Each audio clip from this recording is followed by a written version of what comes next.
Hello, I am Mrs. Ruma Dhanbate from Aryan College of Arts, Commerce and Science, and in this video lecture we shall see what is a software architecture. What is a software architecture? Having a software architecture is important to the successful development of a software system. The software architecture of a system is a set of structures needed to reason about the system, which comprises software elements, relations among them, and the properties of both. The implications or the conclusions that can be drawn from the above definition are: first, architecture is a set of software structures. Second, architecture is an abstraction. Third, every software system has a software architecture. The fourth one is architecture includes behavior, and not all architectures are good architectures. The first one, architecture is a set of software structures. A structure is simply a set of elements held together by a relation. Software systems are composed of many structures. There are three categories of architectural structures which play an important role in the design, documentation, and analysis of architectures. The first one is modules. Now everyone is doing the projects. Now your project is divided into number of modules, and each module has again number of functions which you have to complete a one module. So some structures partition system into implementation units called modules. Modules are assigned specific computational responsibilities and are the basis of work assignments for programming teams. For example of modules are database, user interface. The module structure are static structures that focus on the way the system's functionality is divided up and assigned to implementation teams. It simply means that a project is divided into smaller parts called modules, and these modules are assigned to the teams and the people working on the project. That is, modules will be, some people will be doing some modules and other people will be doing some other modules. Now these modules are database, user interfaces, they can be many more. Now these modules are static structure and they focus on the way the system functionality is divided up and assigned to implementation teams. Means that some will be focusing on making a database schema, other will be doing the graphical user interface. The second is the dynamic structures. They focus on the way the elements interact with each other at runtime to carry out system functions. The runtime structures are called component and connector structures. They are also called as CNC. The modules, that is database and user interface, are the static modules.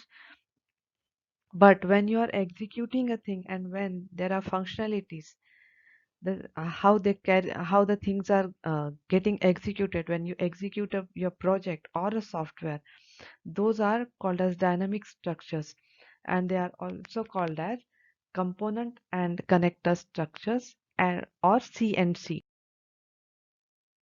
Architecture is a set of software structure. The third point is allocation structures.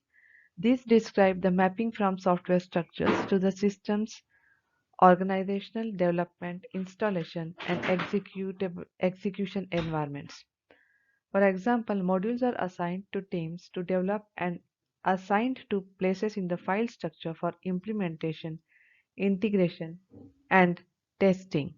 Components are deployed onto hardware in order to execute. These mappings are called allocation structures. Now, what are the allocation structures? Now, when the modules are given to the team and they complete it, everything is connected. But when you are making a database and the database schemas, you know that how much space is needed.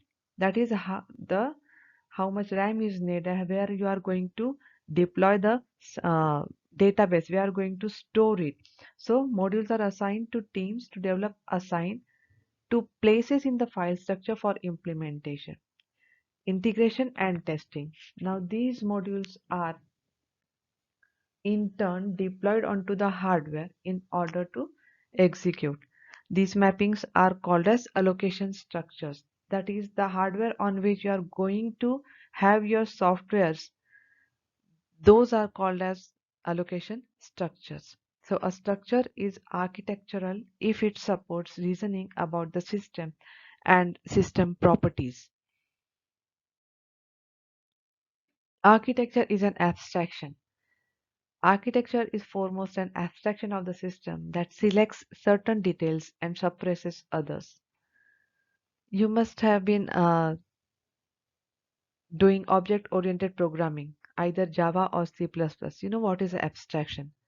Abstraction tells you only what you want and it hides all the implementation details. Similarly, architecture is an abstraction which selects certain details and suppresses the other, that it does not show the other details. In modern systems, elements interact with each other by means of interfaces that partition elements into public elements and private elements. Now, in object-oriented programming, you have seen that there are elements which are public and the elements which are private. The public elements, they can be accessed by anyone, whereas private elements cannot be accessed by anyone outside the class. So that is an abstraction. The architectural abstraction lets us look at the system in terms of its elements, how they are arranged, how they interact, how they are composed, what are their properties, and that support our system reasoning. Every software has a software architecture. Every system can be shown to comprise elements and relations among them to support some type of reasoning. Even if every system has an architecture, it is not necessary that architecture is known to anyone. The people who have designed the system might have gone, documentation might vanish, and the source code is lost or never delivered. We might be having just the executable binary code of a system. An architecture can exist independently of its description or specification, so it's necessary to have an architecture documentation. Now, when you create a software or a project, you know everything about the software and your project itself. But if you give your project to someone else and tell them to execute it, the person who is going to execute the project might not know what it contains or how to execute it. For example, we have the habit of, uh, for an example, very simple example of finding a simple interest. If you write PRN upon 100, that is fine. And you know because most of us know the formula for simple interest. But if you write ABC divided by 100, and if you give this to somebody else without having a user interface, it simply shows enter the values of ABC. It will not make sense for the output when you get it. Okay, so it is necessary that you should have the documentation of what you are doing, and the best way of doing the documentation is you keep writing it what you are doing. Similarly, when you take the variable, the name of the variables, it should be related to your project. Only yes dot name, what does it show? A dot B, what will it show? Name understand, but what is yes? What will yes stand for? Will it stand for the student? Will it stand for the name of the system? What will yes say? So instead of writing simply yes dot name, you should write student dot name or yes underscore name, or student, not even yes underscore name, you should write student underscore name properly. So if you are having a software or a project or even a small program, your variable name should be proper so that it becomes a part of your documentation. So an architecture can exist independently of its description or specification. So it's necessary to have an architecture documentation. Architecture includes behavior. The behavior of each element is part of the architecture if that behavior can be used to reason about the system. The behavior shows how elements interact with each other, which is the part of the definition of an architecture. The databases, graphical user interfaces, etc. help the users or readers to imagine the functionality and behavior of the corresponding elements. Like we said, that your variable's name should not be, it should specify something that what you are going to do with it. Similarly, the databases and the graphical user interface, you always say that the GUI should be user friendly. What does it mean? It basically means that whatever is getting displayed on the screen, it should be self-explained. You should understand what you have to input. When the element behavior influences another element or influences the acceptability of the system as a whole, this behavior must be considered and should be documented as a part of software architecture. Now, we have been talking about software architectures and all the qualities of software architectures, but not all architectures are good architectures. For example, an architecture may permit a system's achievement of its behavioral quality attribute and life cycle requirements. We can simply pick a architecture at random, build the system from it, make changes to it, and hope for the best. But taking architecture or simply picking an architecture at random and trying to implement it for 2 hour project or a software may not work all the time. At times it will be okay. It may be good, but at times it may not simply work. So sometimes it may work, but at other times this strategy won't work. Now, what is system architecture and software architecture?